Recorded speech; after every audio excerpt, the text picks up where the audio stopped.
With all his mad dreams of a racially pure Third Reich in ruins, Hitler decided to take his own life. That disappointed a lot of people who wanted the chance to kill him themselves. For months, Adolf Hitler had been increasingly sequestered underground in his Führer bunker as the Allies rained fire down upon Berlin. His armies were broken, his orders were being disregarded by his own generals, and the communists were coming for the capital and for him. By the end of April 1945, news had reached the Führer of the brutal killing of his ally Benito Mussolini. With that example before him and his war machine on its last quivering legs, he and his longtime companion Eva Braun died in a suicide pact and, per his will, were burned immediately after their deaths. When the Russians took custody of Berlin shortly after, they moved his remains several times before pulverizing them and scattering them, denying any lingering admirers of Hitler a grave to memorialize. It was an inglorious end for the 20th century's most prominent face of state evil. It was also a death free from the mob violence and dark catharsis of Mussolini's execution, or the sense of justice that came with the Nuremberg trials. But what if things had gone differently? What if Hitler had been put on trial? Or what if the Soviet army had got their hands on him? Here's how history might have played out differently if Hitler had been captured alive. Had Winston Churchill gotten his wish, Hitler's reprieve from death would have been brief, to say the least. Hitler's crimes were self-evident by 1945, and the British leader, for one, was not inclined to show him mercy. Churchill made plain his antipathy for Hitler and Nazism years before World War II began. Hitler is a monster of wickedness, insatiable in his lust for blood and plunder. His hatred for Hitler by mid-war was such that the Prime Minister already had a vivid and ruthless plan in mind for how to dispose of him. He declared in one cabinet meeting in 1942, "If Hitler falls into our hands, we shall certainly put him to death." He recommended the electric chair as an appropriate method for a man he declared a gangster. Churchill was still in favor of summary execution by 1945, dismissing any potential trial of Hitler or any other Nazi leader as a farce. But he faced opposition from his fellow Allied leaders. As one diplomatic exchange put it, "There must be no executions without trial, otherwise the world would say we were afraid to try them." The remaining Nazi leadership faced justice before the International Military Tribunal at Nuremberg, and contrary to Churchill's fantasies, it is likely Hitler would have been tried there had he been captured. Given the sentences handed down to many top brass at Nuremberg, it's almost certain Hitler would have been executed in the end, by hanging, not the chair. In some eyes, the justice of the Nuremberg trials was tainted by the involvement of the Soviet Union. There were several ironies to Soviets' involvement in prosecuting the Nazis for war crimes, like their one-time alliance with Nazi Germany, the involvement at Nuremberg of prosecutors who were party to Russian show trials, and the Soviets' attempt to pin the Katyn massacre on Germany. In fact, it was Joseph Stalin who was instrumental in establishing a post-war legal framework at all. Putting Nazi leadership on trial was, in his mind, a valuable piece of political theater that would bolster the Soviet Union's internal unity and international prestige. But Stalin envisaged something more akin to his show trials, something that he could puppet from afar. Might securing the top Nazi have let Stalin shape the trials more to his liking?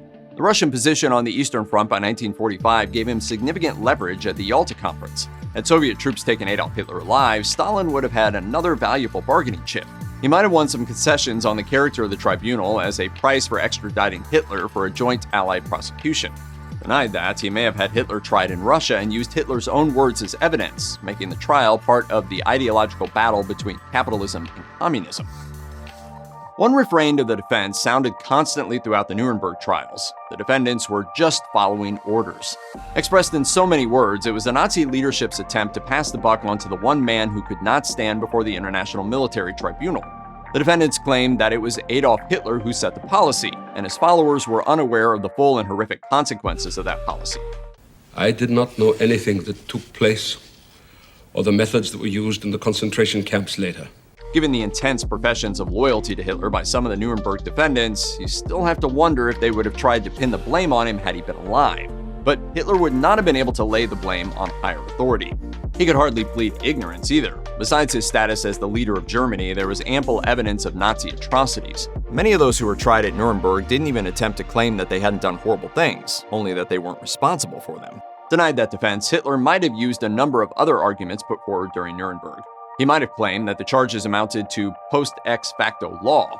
He could also have claimed that war crime charges could only be levied at states, not individuals. Given that the tribunal rejected these defenses without Hitler, it's a safe bet they wouldn't have saved him from the noose.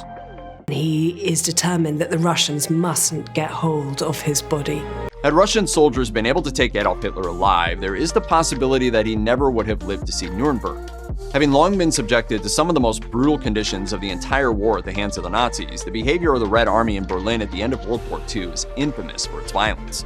In the words of one soldier, "We are taking revenge for everything, and our revenge is just. Fire for fire, blood for blood, death for death."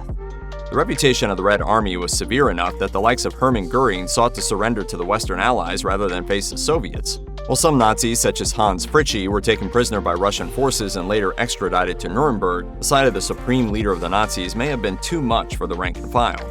A mad soldier or an embittered officer might have had Hitler killed there in Berlin, not unlike Benito Mussolini's death at the hands of partisans at the Italian border.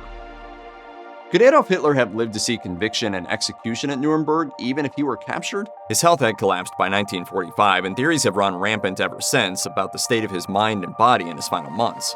It's long been thought that Hitler had Parkinson's disease. It's probable that he did, though the tremor seen in his hands and newsreels could also be explained as withdrawal symptoms.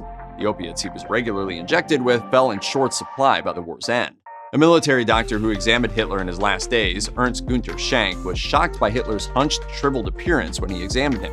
He later said, "His eyes, glaring at me painfully, were bloodshot, and the drooping black sacs under the eyes betrayed fatigue and sleeplessness. I was looking at the eyes of death. We all were doomed. I was looking into the eye of death." In such a physically weakened state, Hitler would have been ill-prepared to weather the harsh conditions of captivity at Soviet hands. And according to Schenk, one genuine ailment Hitler suffered from was arteriosclerotic heart disease. Illness, imprisonment, and the loss of the war in combination might have done him in before he could be put on trial.